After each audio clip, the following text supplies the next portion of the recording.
Class 8 English second paper হানি ডিউয়ের আজকে আমরা পড়ব দ্য স্কুল বয় নামে কবিতাটি। দ্য স্কুল বয় এই কবিতাটি লিখেছেন উইলিয়াম ব্লেক।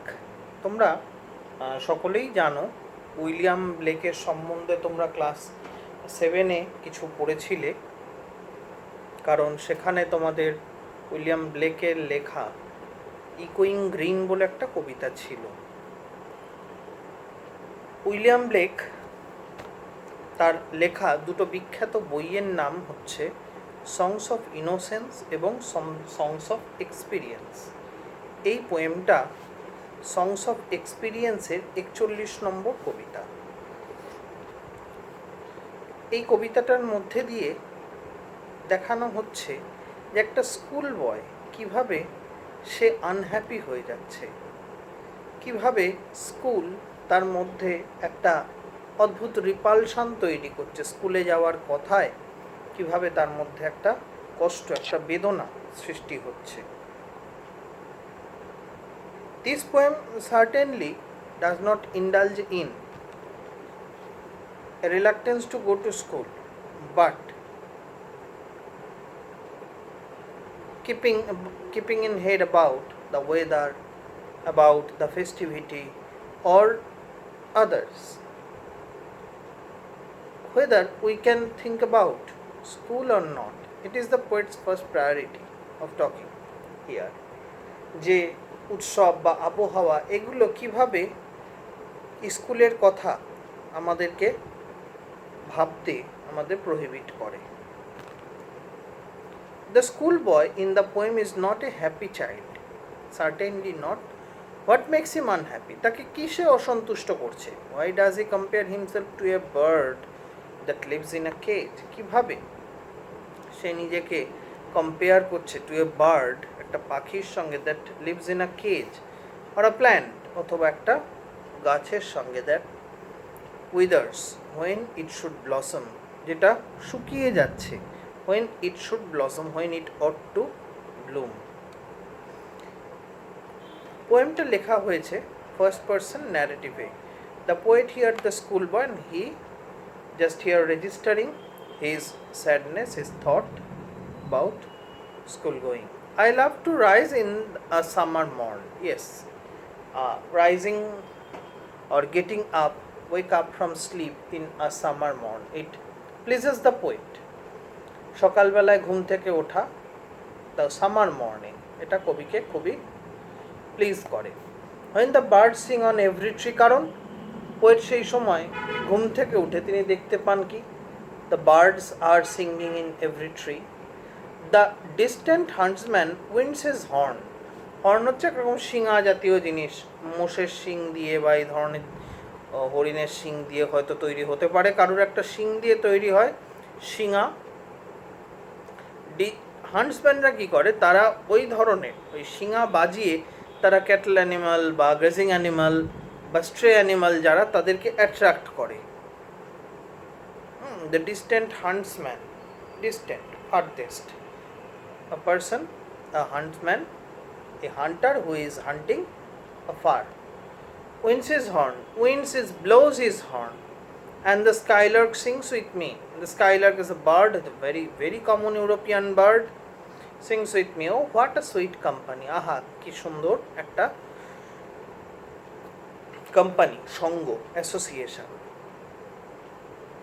এটা হচ্ছে একটা অদ্ভুত, একটা কালারফুল, একটা jovial summer morning picture. But to go to school in a summer mourn, but if it comes to the matter of going to school in a summer morn, it drives all joy away. এটা সমস্ত আনন্দকে তাড়িয়ে দেয়, মনের মধ্যে আর কোনো আনন্দ থাকে না। আন্ডার এ ক্রুয়েল আই আউটওয়ার্ন, একটা ক্রুয়েল আই আউটওয়ার্ন, ক্রুয়েল আই বলতে এখানে বলা হচ্ছে কি, যে the eyes, the lookout of the teachers. Cruel eye outworn,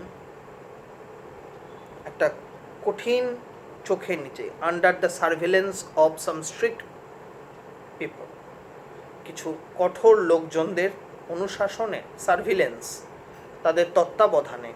the little once spent the day, বাচ্চারা, দ্য লিটল ওয়ান্স, ছোট বাচ্চারা, দে স্পেন্ড দ্য ডে, তারা তাদের দিনটা কাটায়। In sighing and dismay, in sighing, দীর্ঘশ্বাস ফেলে এবং হতাশার মতো, in sighing, breathing heavily, in sighing and dismay, dismay মানে হচ্ছে হতাশা, একটা অদ্ভুত ফ্রাস্ট্রেশন তাদের মধ্যে কাজ করে, একটা অদ্ভুত ডিস্ট্রেস তাদের মধ্যে কাজ করে। Then at Times I drooping seat, আহা, অ্যাট টাইমস, তাই আমি কখনো কখনো, আই ড্রুপিং সিট, আমি বসে বসে ড্রুপিং করি, ঝিমুই, dozing, and spend many an anxious hour, প্রচুর এমন মুহূর্ত কাটাই যেগুলো প্রত্যেকটা ফুল অফ অ্যাংজাইটি। ওরি, আমি জানি না কি হবে, এক্ষুনি অমুক স্যার বা অমুক টিচার আসবেন, তিনি এই পড়াবেন, তিনি এই পড়া ধরবেন, আমি সেটা পারবো কি না, কত রকম অ্যাংজাইটি মনের মধ্যে কাজ করে। And the punishment will be or may be severe if I cannot meet up his or her inquiry. So, nor in my book can I take delight. তাই আমি বইয়ের মধ্যে, nor in my book, আমি যতক্ষণ আমার বইপত্র নিয়ে থাকি, can I take delight, that I cannot make myself satisfied, আমি নিজেকে সন্তুষ্ট করতে পারি না, cannot take delight, cannot find pleasure, nor sit in learning's bower, তুমি যখন এই লার্নিং ইন বাওয়ারে, লার্নিংস বাওয়ার, এই ক্লাসরুম বলতে পারো, বা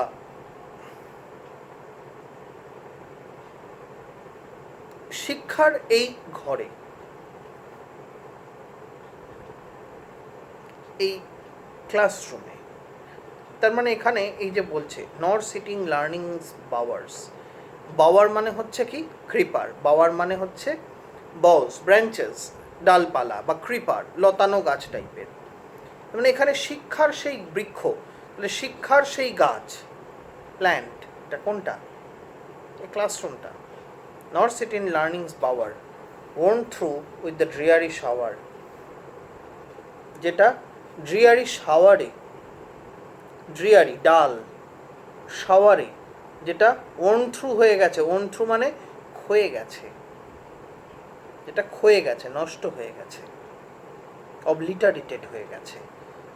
তাহলে কিসের শাওয়ার, এখানে শাওয়ার বলতে কি বোঝানো হচ্ছে, শাওয়ার মিন্স লেসেন্স, জ্ঞান বর্ষণে, এত জ্ঞান সেখানে বর্ষিত হয়েছে যে সেই কুঁড়িটা শুকিয়ে গেছে অতিবৃষ্টিতে। গাছের পক্ষে বৃষ্টি ভালো, কতটা বৃষ্টি ভালো সেটা তো একটা ব্যাপার আছে।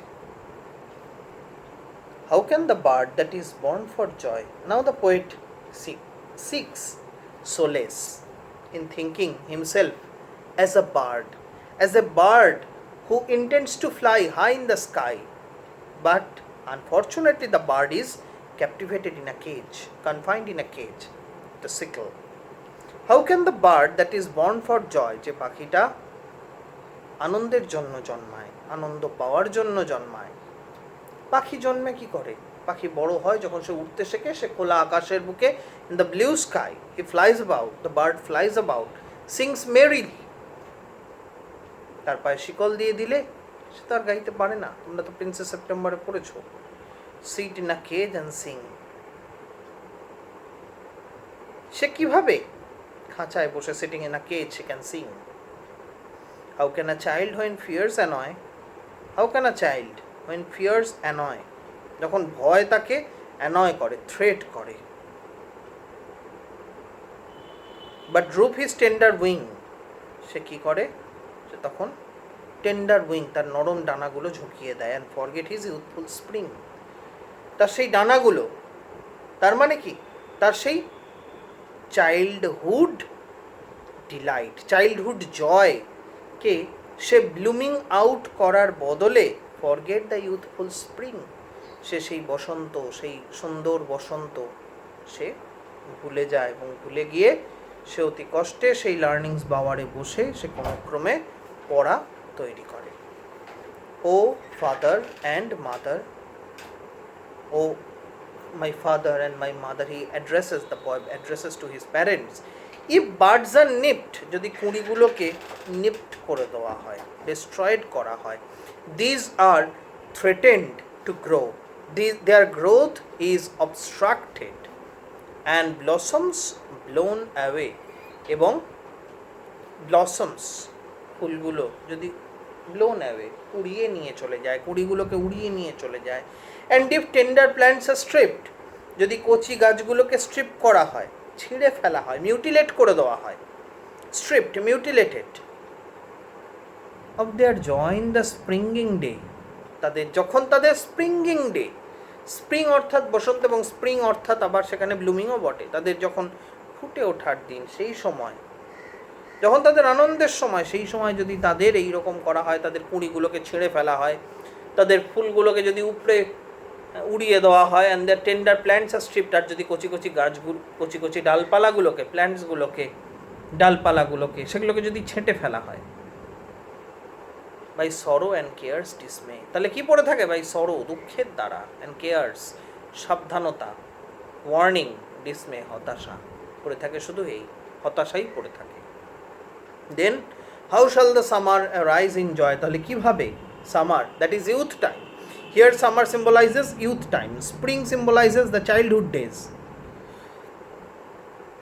Rise in joy or the summer fruits appear, তাহলে সেই সামার ফ্রুটস, সামারের যে ফ্রুট, সামারের ফ্রুট অর্থাৎ সামারের ফ্রুট লাভ, সামারের ফ্রুট অ্যাফেকশন, সেই ফ্রুট কীভাবে আসবে গাছে, যদি গাছের কুঁড়িকে অঙ্কুরেই বিনাশ করে দেওয়া হয়, যদি সেগুলোকে ধ্বংস করে দেওয়া হয়, ফুলগুলো উপরে উড়িয়ে দেওয়া হয়, গাছের ডালপাতা ছেঁটে ফেলা হয় যখন তাদের blooming time, then how could that plant, that tree will bear fruits and flowers?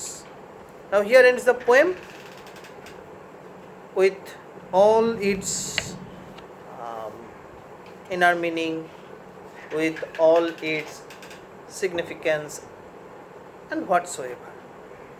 Just go through it carefully, and we will soon come with the previous text, the summit within. পরবর্তীতে আমরা পড়ব the summit within. সবাই ভালো থেকো।